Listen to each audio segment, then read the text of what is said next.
Hey guys, Gamer Charizard here, welcome back to the channel. If you are new, hello, welcome, my name's Charlie, it's nice to meet you. I post gaming related videos as often as I can, including The Sims, Minecraft and more. If you enjoy anything, please consider smashing that like button and subbing to my channel, as well as hitting the bell icon so you don't miss a single episode of your favourite series. Thank you so much and I hope you enjoy this video. Before we get into the video today, I've got some important points to point out at the beginning of this video.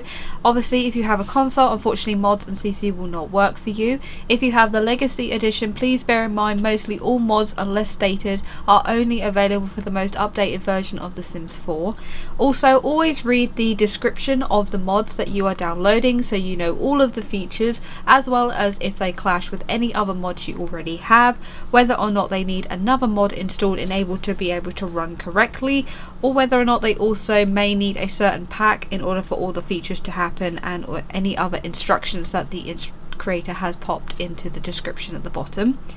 And the most important fact and the most important point I'm going to make today is please always remember, whenever The Sims 4 has an update, save a backup file of your Sims file folder. The most important point I'm going to make today is whenever The Sims 4 has an update, please always make sure to save a backup folder of your save files onto your desktop for easy access and to protect them.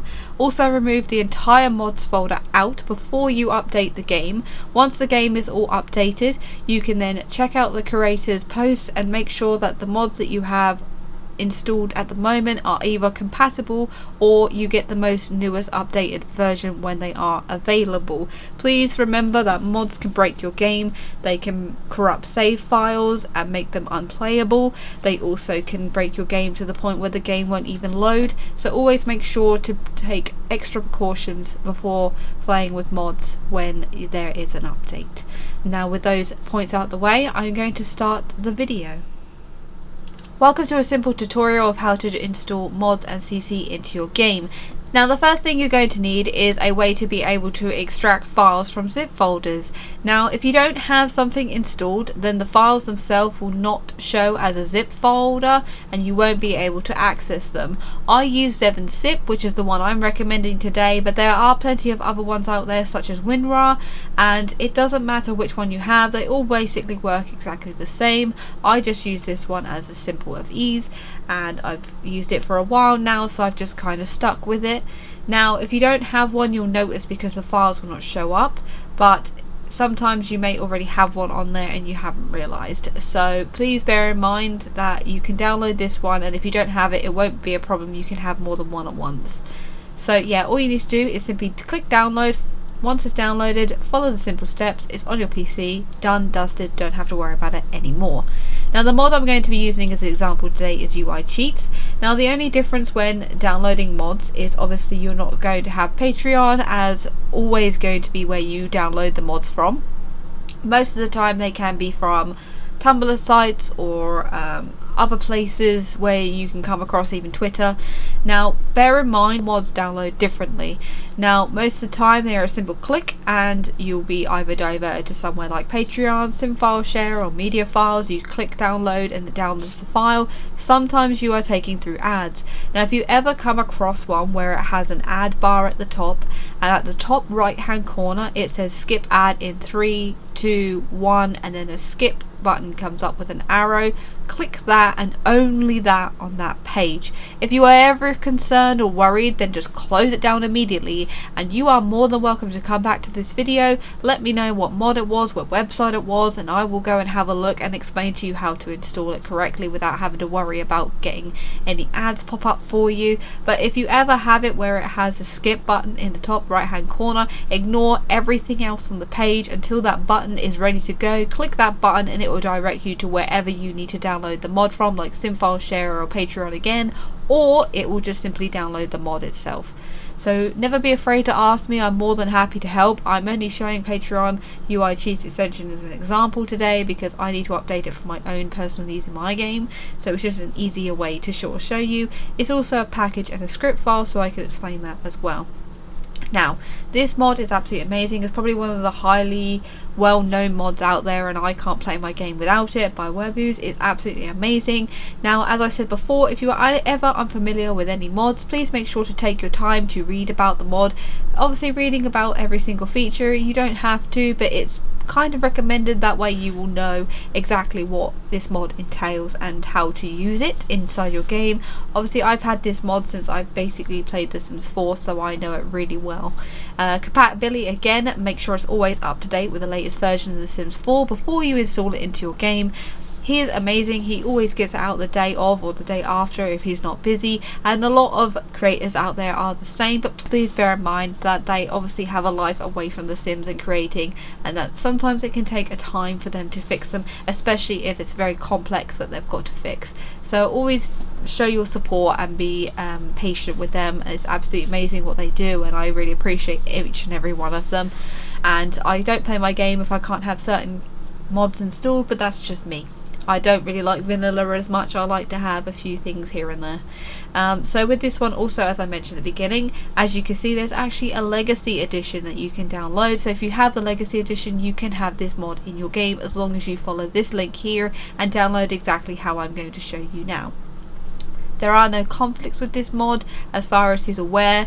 If there is a conflict with the mod, they will normally say the mod name and the creator name, so you guys know exactly which one it is, and to see if you already have it and which one you prefer in your game, or if there's an extra file that you need to download for them to actually run smoothly together. Installation I'm not going to go over. You can pause and read this if you like, but I'm about to go through that with you. And with this, it's a simple easy click and it has downloaded the file for me, and then all you need to do is locate the file wherever it is PC. For me, it's in the downloads folder, and here it is. Now, if you don't have anything installed on your PC that's able to extract things, you will not see this as it is. It will just be a blank white sort of paper. And also, if you can't see that it says .zip, don't worry, I have the file name extensions enabled, which you can enable them very easily. But another way to know if it is actually a zip file is because it will say the type of file is a compressed zipped folder, and you'll know that that means it has to be extracted in order for the files to run okay in your game.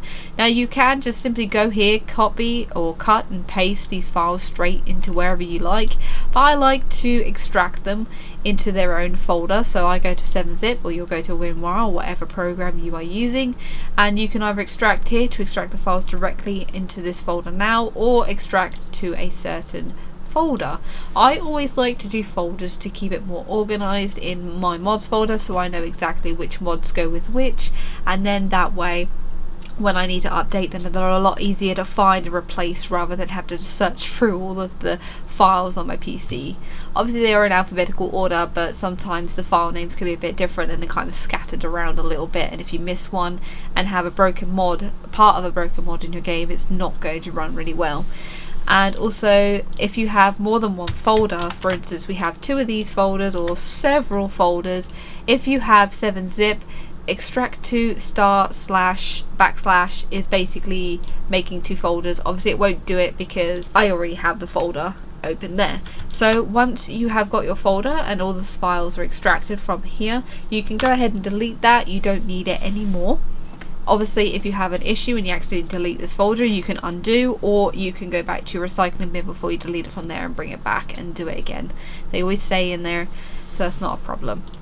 It's just easier for the files to be put into a zip file to be downloaded online. It just makes it a lot easier and a lot less messy as well if they have extra like readme files.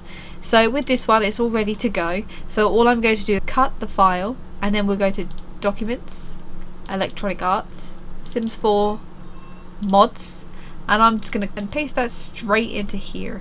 And if I just go back in, it will then be in order. So here we go.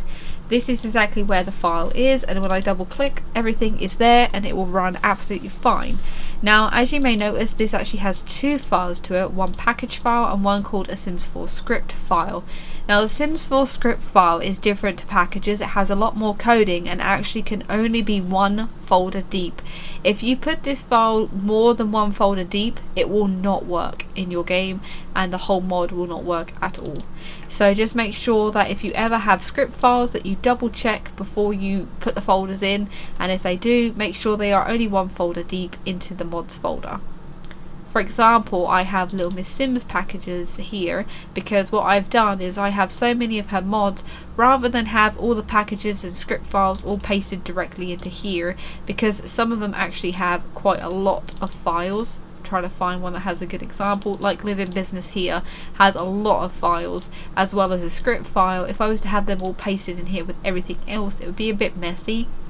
And if they had different names for any reason, I wouldn't be able to find them as easy, and that way when I have to update them, I could just literally go folder, oh I have that one, update, oh I don't have that one. So that is why I do this the way I do. You don't have to do it this way, it's just the way I do it, but then that way all the script files are here, so they're only one folder deep, whereas the packages don't matter. As long as they're in the actual mods folder to begin with, they will work no problem no matter how deep they are. Though I wouldn't recommend obviously going too deep, just in case. But the script files, one folder deep. Packages, not to worry about. As long as they're in the mod folder, that is them now installed. Once you go into your game, make sure you tick the enable script files in the options menu, and then save the game, close the game, reopen the game, and then you'll see the pop-up to say what mods you have installed, and as long as they have been installed correctly, they will appear there for you. And that is how you install mods into The Sims 4. Now the same thing goes with the CC regarding hair, makeup, and also objects as well. Now they install exactly the same way as a mod does, whereas you click and download a file and then put that file into the mods folder. Mostly all the time they are only simple package files, unless they have some gameplay elements to them. They may have a script file as well, and as again, one folder deep, not a problem. But the difference is with CC is that you have vanilla CC and alpha CC. Now vanilla CC is basically, it uses the in-game meshes, so you shouldn't ever have to worry about having to have anything extra added apart from the file itself. But always, as I mentioned before and I will mention again, read the description, because for example for this hairstyle here, if you want to download it, if you download it straight away and you don't have romantic garden stuff, this will not show up in your game. It will not be there because this uses the mesh of one of the hairstyles in the game already. So always make sure, regardless of vanilla or alpha, to always make sure to read the description, because alpha is a lot different. Alpha uses new meshes to make new hairstyles and make them look a bit more realistic. Now if you don't have the original mesh by the original creator and you only have a recolor of the mesh, then that mesh is not actually going to work and it's not going to show in your game, it's going to be broken. So always make sure to go to the description to check to see if this is either the original creator or whether or not it says that you need the mesh from here, and then make sure to download that mesh as well as the recolor that you are interested in for it to be able to work and show up in your game with no problem. So I will download this one. So I'm using the Sims resource, and the same thing obviously as the mods goes with the CC, with the whole idea of the different ways of downloading. I use the Sims resource a lot for my CC, and I use Patreon quite a lot because I have an account on there and I like to sort of try and support people who I use a lot. But a lot of creators have Patreon for support, but they do have a lot of their mods come out for free after a while, so I tend to do that as well because I find it easier to download from Patreon. And then once this file is actually installed, it will just be a package file, so all you need to do with it, once it's decided to show up, that is, there we go, so all you need to do is cut the package file and then you can place it wherever you like within this mods folder. And I already have a folder for my CAS options, and apparently I already have it, so there we go. That is now in my game and it will run and appear in the CAS because I have the original mesh. And that is how you install mods and CC into your game. And as I said before, any questions at all, please do not hesitate to comment down below. If there's any sort of websites or anything that you are unsure of, or unsure of how to install a certain mod, please comment below and I will let you know how to get around that. I appreciate you guys for watching. Thank you very much for sticking with me to the end. I hope you enjoyed the video and I hope you have a lovely day. Take care, and all I'll say now is